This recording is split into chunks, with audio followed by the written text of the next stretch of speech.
Guys, magdolop visit tayo sa isang newbie fancier. Yun, diba? Isang newbie fancier.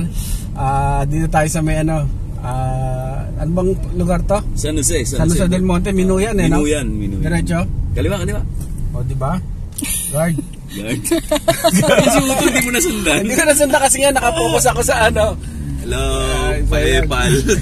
Paepal sa kasama tayong ano kasi Pogi. kaibigan niya raw yun. Tour guide. Tour guide. Sabi nga sasama raw siya. Tapos daling ko raw kotse kasi nga raw yung kutis niya baka masunog daw mainit nga raw. Kaya magkakotse kami. So yan, bisitahin natin si Christian Rubia. Christian Rubia, oh. Actually, hindi ko naman siya talagang kaibigan. Na-meet ko lang din siya sa loading station, ganyan. Ayan, tapos binigyan akong ibon. Yun, parang siyempre, alam mo naman tayo pag nabibigyan ng ibon eh. Tapos nag-champion pa. Parang ganyan ginawa mo sa akin no? Di naman. Saan ba ito? Ayan, sundan lang natin si Utol. Diyan sa may simbahan.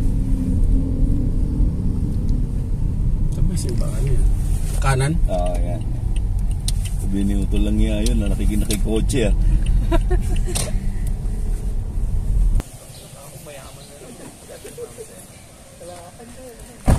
Nice one. Lodi, outfit check. Paro. Outfit check paro. Salamat paro. Sa taga-Australia nagbigay paro. Sapatos, N1 paro. Paro. Ayos na ba ito par? Kakanood mo yan. Pero pasensya ka na, medyo hindi ako nakainom ng gamot eh. Kakapanood mo ng TikTok. Okay lang yun, sir. Guys, si Sir Christian Rubia. Hello po. Pangalawa sa pinakamagandang lalaki sa dito.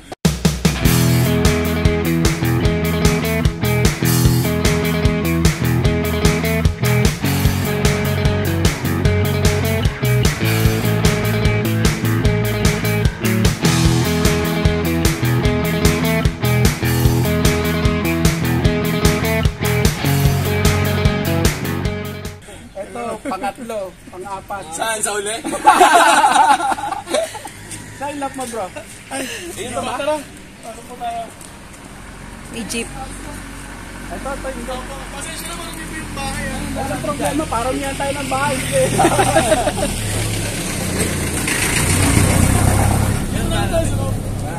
Medyo marami yan. Kasi alam mo lang, konting business.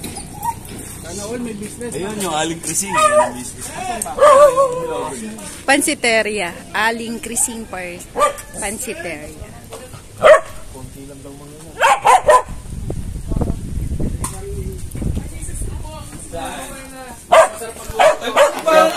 Ay, nakita ko nakaraan. Joke lang. Para natin pinagmamalaking masarap magluto ng pansit. Tuloy na kami. Magandang hapon po. Diyan, nakatsinelas kami.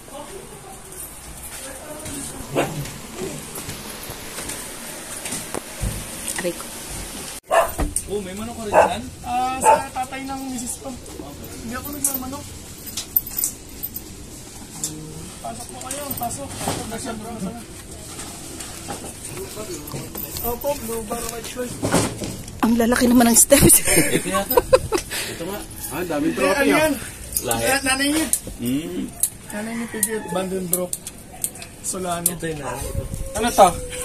Uli. Sikreto to ah. Sekreto na magaling.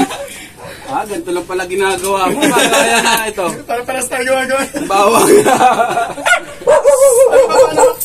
Baba na. So yun. Ito naman yung trophy. Ang daming trophy. Ay, marami to. Susunod na balik natin. Kasi hindi pa nakukuha Sir yung Noble. Parang ikaw lang. bro. Charcoal grits.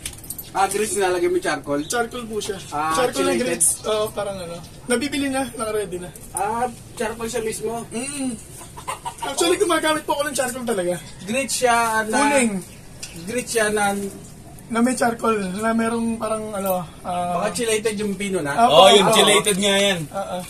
O kaya nakita ko ganito yung itsura eh.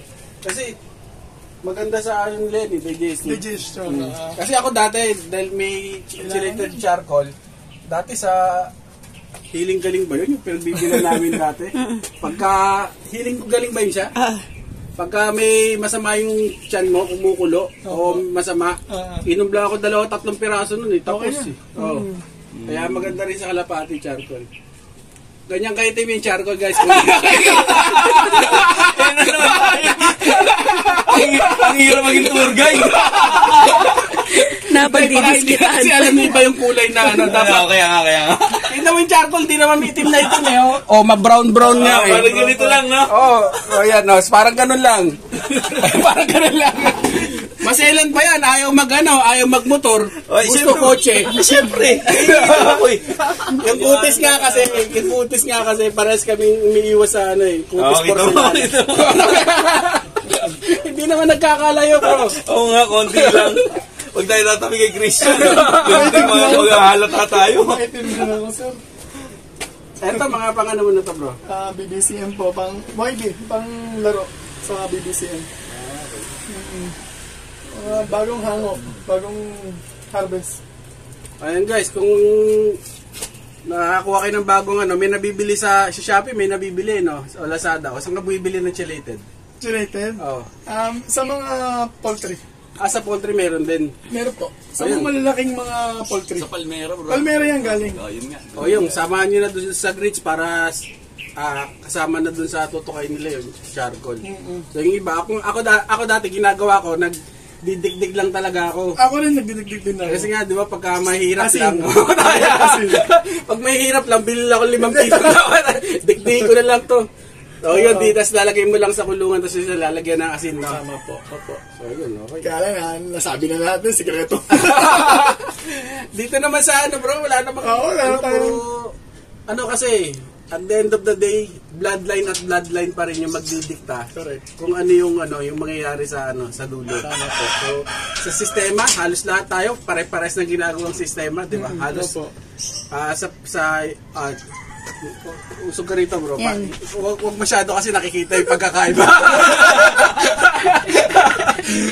So guys, yung sistema ngayon, yung sinasabi ko, hindi na madali kasi ang dami nang nagbablog, ang daming magagaling na fancier na nagbablog na.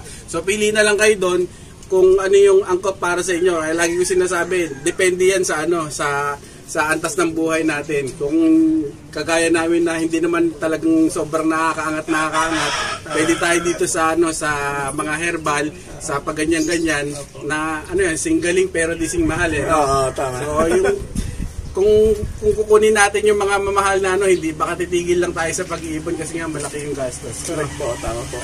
So guys, bago lahat, excited ako pumunta rito kasi etong pagpunta ko rito para sa mga newbie. Para ma-inspire ba kayo o ma-inspire tayong lahat na kahit newbie ka, maabot mo yung mararating na kagaya ni Sir Christian Rubia. So, hindi basta-basta yung narating niya, no? Opo. Ano ba yung yung first na narating mo sa pag-iibon? Kailan ka ba nag-race? Recently napanood ko kasi siya kay Sir EA din. Sabi ko, ayos, pupunta rin ako dun kay Sir Christian para at least alam ko yung mga ibang detalye. Opo. Ilan taon ka na nagre-race? Actually, 1 year pa lang po eh. Oh? And a half. Sana all. Nag-iibon po ako nung bata ako. Nung elementary, high school, paronda lang po. Siguro mga 100 na bird. Iba-ibang klase yun. May fancy, may mga iba-iba. Hanggang sa tinigil ko na, siyempre nag-asawa, nagtrabaho, nagkaanak. Tapos, meron po tayong kaibigan na kapitbahay lang dyan na nag-iibon po ng karera. Hindi kahit niya na ako.